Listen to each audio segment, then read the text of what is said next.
جو نوجوان 5,000 دے کر زنا کر لیتا ہے اسے 25 لاکھ لگانے کی کیا ضرورت ہے؟ اس کے پاس 25 لاکھ کا جہیز ہوگا تو اسے رشتہ ملے گا، اس کے پاس اچھا گھر ہوگا تو اسے رشتہ ملے گا، اس کے پاس اچھی گاڑی ہوگی تو اسے رشتہ ملے گا۔ یہ وہ کڑوی حقیقت ہے جسے میرا معاشرہ ماننے کو بالکل بھی تیار نہیں ہے۔ ہم نے نکاح کو اتنا مہنگا اور اتنا مشکل بنا دیا ہے کہ ایک غریب لڑکے اور غریب لڑکی کے لیے شادی تو خواب بن کر رہ گئی۔ والدین کی لمبی لمبی ڈیمانڈ، جہیز کی شرطیں، مہنگے فنکشن اور دکھاوے کی رسمیں،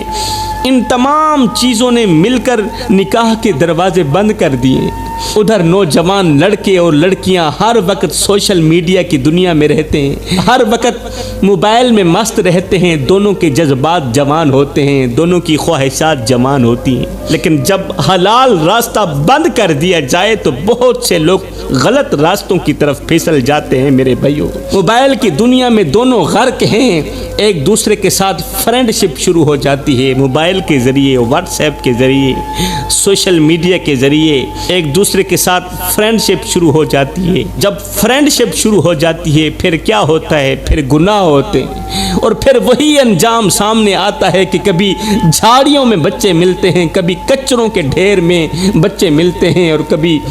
گٹروں میں معصوم لاشیں ملتی نظر آتی ہیں۔ یہ دیکھ کر پھر معاشرہ افسوس تو کرتا ہے، مگر اصل سوال نہیں پوچھتا کہ ان سب کا ذمہ دار کون ہے، اس گناہ کا ذمہ دار کون ہے۔ حقیقت یہ ہے کہ اس گناہ میں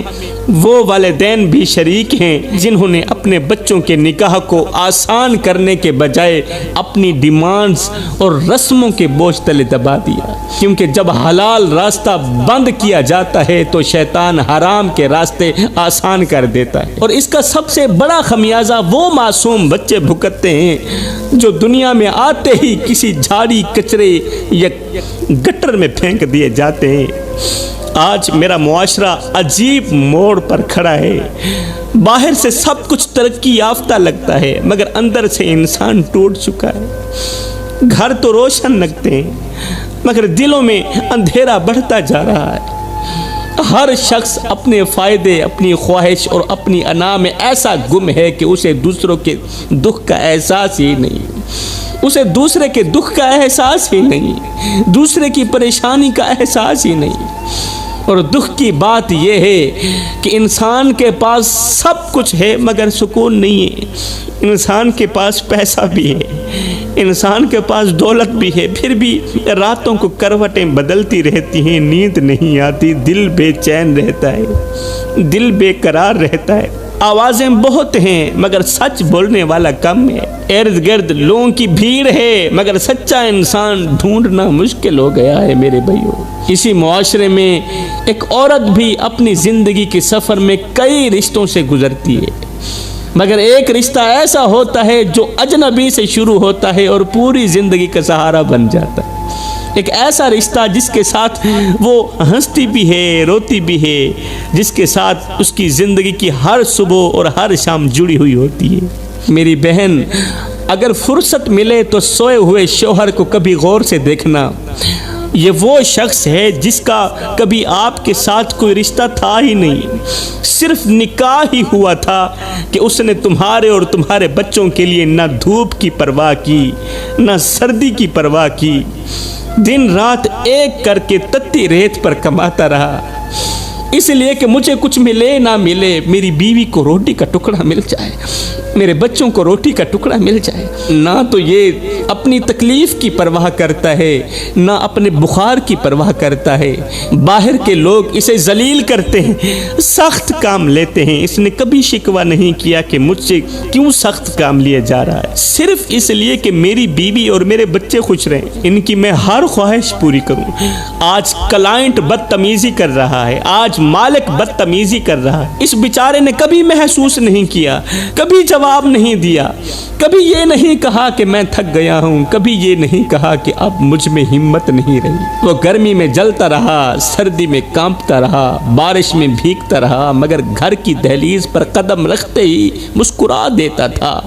تاکہ بیوی اور بچوں کو میری تھکن کا احساس نہ ہو۔ تھکا ہارا شوہر جب سوتا ہے تو ہڈیاں درد کرتی ہیں، جسم کا بال بال تکلیف دیتا ہے، ہاتھوں کی رگیں دکھتی ہیں، کمر بوجھ سے ٹوٹ چکی ہوتی ہے، آنکھوں میں نیند کم اور فکر زیادہ ہوتی ہے، مگر یہ بہادر خود کو حوصلے دیتے ہوئے دل ہی دل میں کہتا ہے ابھی تھکنے کا وقت نہیں، اے میرے جسم ابھی تھکنے کا وقت نہیں، ابھی تو میرے بچوں نے بڑا بھی ہونا ہے، بڑا ہونے کے لیے ان کے لیے روٹی بھی کمانی ہے، ان کے لیے کپڑا بھی کمانا ہے، ان کی ضرورتوں کو بھی پورا کرنا ہے، ابھی میرے بچوں کی ضرورتیں باقی ہیں، ابھی میری بیوی کی خواہشات باقی ہیں۔ شوہر درد میں بھی خود کو تسلی دیتا ہے کہ اگر میں ٹوٹ گیا تو میرے گھر کا سہارا کون بنے گا، اگر میں ہار گیا تو میرے بچوں کے خواب کون پورے کرے گا۔ شوہر اپنے درد کو کچھ اس طرح چھپا لیتا ہے، اس طرح چھپا لیتا ہے کہ اگلی صبح پھر اسی حوصلے کے ساتھ کھڑا ہو جاتا ہے کہ شاید آج کا دن بھی اسی جد و جہد، اسی محنت کے ساتھ گزر جائے گا، مجھے کچھ ملے نہ ملے میری بیوی کو روٹی کا ٹکڑا مل جائے۔ اب ایک طرف وہ بیچارہ شوہر ہے اور دوسری طرف بیوی ہے، تھوڑا سا مسئلہ بھی ہوتا ہے تو ڈنڈورا پیٹنے لگ جاتی اور بار بار ایک ہی جملہ بولتی ہے کہ تو نے میرے لیے کیا ہے کیا، تو نے میرے لیے کیا ہے کیا۔ بیوی کا یہ جملہ سن کر شوہر بیچارہ دل ہی دل میں رونے لگتا ہے، اس کا دل اندر ہی اندر سے چیخ کر کہتا ہے ہاں ہاں میں نے کچھ نہیں کیا، ہاں ہاں میں نے کچھ نہیں کیا، اپنی جوانی تیری ہر ایک خواہش پوری کرنے کے لیے میں نے قربان کر دی، ابھی میں نے کچھ نہیں کیا۔ تتی ریت پر کمزور کندھے پر بوجھ اٹھاتا رہا، بوریاں اٹھاتا رہا، ابھی میں نے کچھ نہیں کیا۔ مالک کا غصہ برداشت کیا، لوگوں کی باتیں سنی، ذلیل و خوار ہوتا رہا، کس کے لیے؟ تیرے لیے اور تیرے بچوں کے لیے، ابھی میں نے کچھ نہیں کیا۔ راتوں کو تھکا ہوا جسم لے کر آیا مگر بچوں کے لیے مسکرا کر بیٹھ گیا، نہیں کہا کہ میں تھکا ہوا ہوں، ابھی میں نے کچھ نہیں کیا۔ اپنی خواہشیں مار دیں، اپنے خواب دفن کر دیے صرف اس لیے کہ میری بیوی کے چہرے پر خوشی رہے، ابھی میں نے کچھ نہیں کیا۔ اپنی جوانی کی طاقت مزدوری میں جلا دی، ہاتھوں کی لکیروں کو محنت کی دھول سے بھر دیا، کبھی اپنی تکلیف کا ذکر نہیں کیا، کبھی اپنے دکھ کا حساب نہیں مانگا، صرف ذمہ داری ہی اٹھاتا رہا، اس سوچ کی بنیاد پر کہ مجھے کچھ ملے نہ ملے میری بیوی کو روٹی کا ٹکڑا مل جائے، میری بیوی کی ہر ایک خواہش پوری ہو جائے۔ ہاں ہاں شاید میں نے واقعی کچھ نہیں کیا۔ میری بہن